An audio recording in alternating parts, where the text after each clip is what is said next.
between the image as a hero of the Christian world and that of a political monster with thousands of innocent victims, the private life of Vlad the Impaler was ignored by most of the historical sources. However, Vlad's excessive mythologization didn't shy away from love stories or less love either.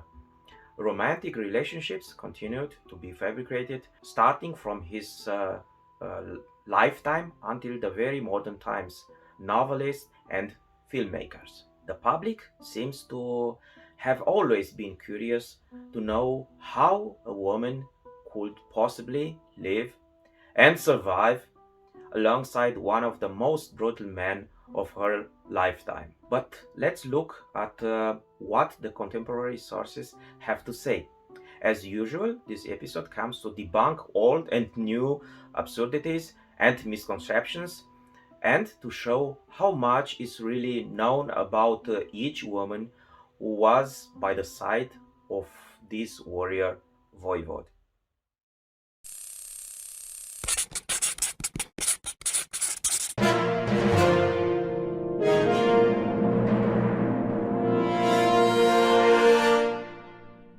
Greetings, my name is Adrian Gheorghe. I'm a professional historian and part of the international project Corpus Draculianum, which aims at publishing all sources of any kind from and about Vlad the Impaler Dracula.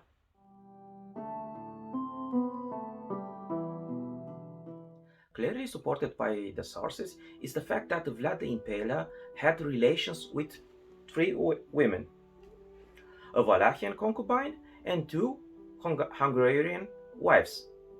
These relationships produced three sons, and in contradiction to modern novels and movies, no female suicide. The concubine, mother of Mihna the Evil, apparently originated from a Wallachian noble family.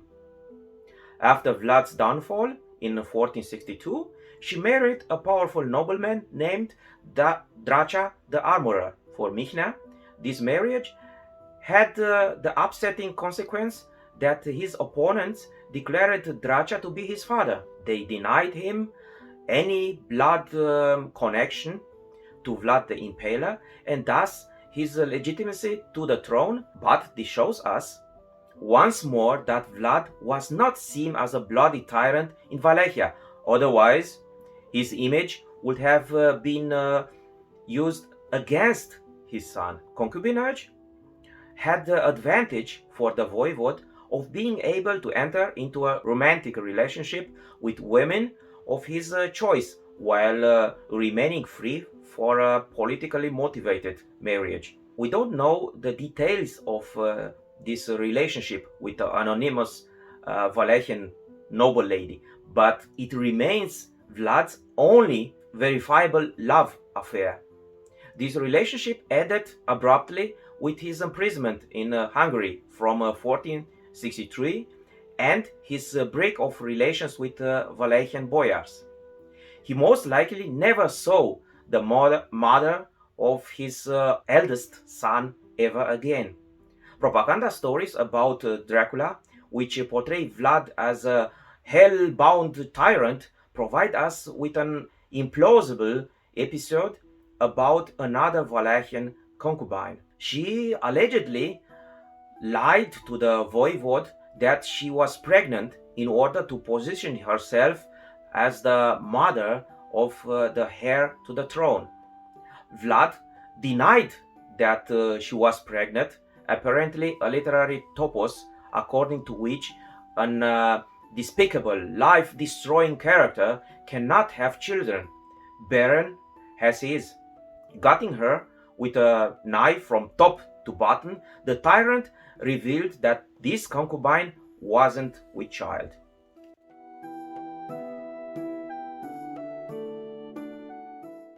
Vlad the Impaler's two marriages were political in nature and probably didn't give much reason for romantic feelings, especially since the two women had to live with a man of war, one of the most feared men of his lifetime. Vlad joined the Huniadi family During that time, this was fighting for the Hungarian throne against many powerful opponents. This risky decision was to prove extremely fortunate after the accession of Matthias Corvinus to the throne in early 1458. The Huniades had previously offered to marry Vlad into their family in exchange for his military support. However, it took almost 3 years for the Huniades to keep their promise, but by then Vlad has committed some of his worst massacres, which may explain the hesitation of the royal family. Eventually, for his military and political successes, they married him off to a relative of the Hungarian king's mother from the Szilágyi line. Vlad proudly mentions this marriage in his famous letter from 11th of February 1462 about his massacres against the Ottomans south of the Danube. This marriage was an unprecedented prestige. No Wallachian voivode has ever before married a member of the Hungarian royal family. With this remarkable dynastic success, Vlad surpassed all his predecessors and successors. The marriage, which took place in 1462, may have been affected later by Vlad's downfall as a result of the Ottoman invasion of Wallachia and his long imprisonment by Matthias Corvinus. His marriage to this unnamed woman, who is referred to by sources only as Dracula's wife, produced 2 sons. The eldest son was named Vlad after his father, or Ladislaus in Catholic form, and was later to become Mihnea the Evil's rival to the Wallachian throne.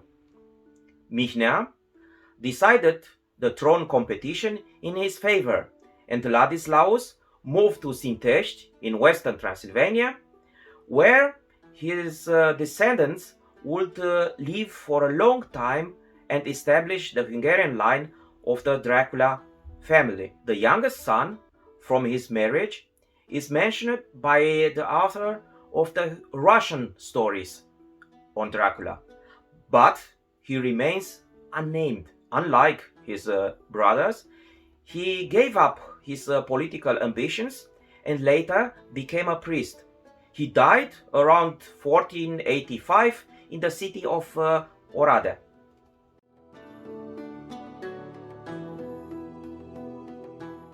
Probably in the 1470s, Vlad's first wife died. He soon received a new wife, again from the royal family. It seems that Matthias Corvinus wanted to maintain this family connection, for being convinced that Vlad the Impaler could become voivode again, and married him to his cousin, Justina Szilágyi. This woman would be called Dracula's wife for the rest of her life, and also after the death and despite another marriage. Justina had already had a childless marriage and was no longer young. Her marriage to Vlad did not produce any children either. Apparently, his new wife brought a house as a dowry. Its foundation and cellar have been recently found in Pécs town square in Hungary. This house was called by contemporaries Drăculea Haza, that is House Dracula. However, it is not certain whether Justina and Vlad ever lived together in this house. Vlad's obsession with regaining the Wallachian throne, an extremely dangerous undertaking that was to cost him his life, prevented him from enjoying a luxurious retreat with Justina in southern Hungary, living the life of a Hungarian nobleman. However, Vlad the Impaler was not the man for love, family life, and an apolitical existence, far from the ruler's court and battlefields. His vocation was to be shown for the last time in Bosnia and Serbia, where he single-handedly dismembered and impaled many Ottoman soldiers. After these military campaigns, he saw Justina one last time when they both stayed together with Mihnea for 2 months in Transylvanian Saxon city of Brașov, Kronstadt in German. Vlad reconciled during this time with the people whose relatives he had pillaged, tortured, and impaled 16 years earlier. One can imagine some awkward situations with Justina by his side. A tale about him having a romantic relationship with a young Saxon woman from this city is a completely modern fabrication. He then left Brașov, leaving Justina and Mihnea in the safety of the heavily fortified city, and conquered once again Wallachia, falling end of 1476 against the superior invading armies.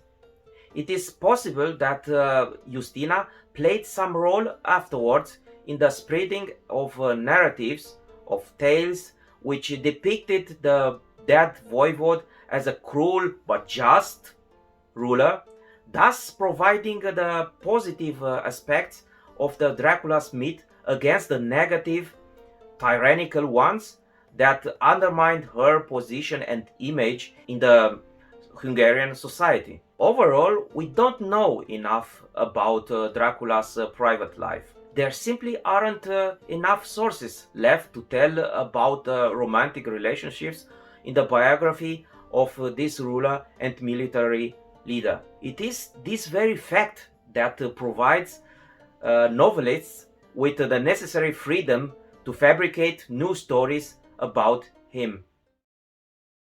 For sure, however, as His Majesty used to close his Slavonic letters, I can wish you too, may God rejoice over you. Bye.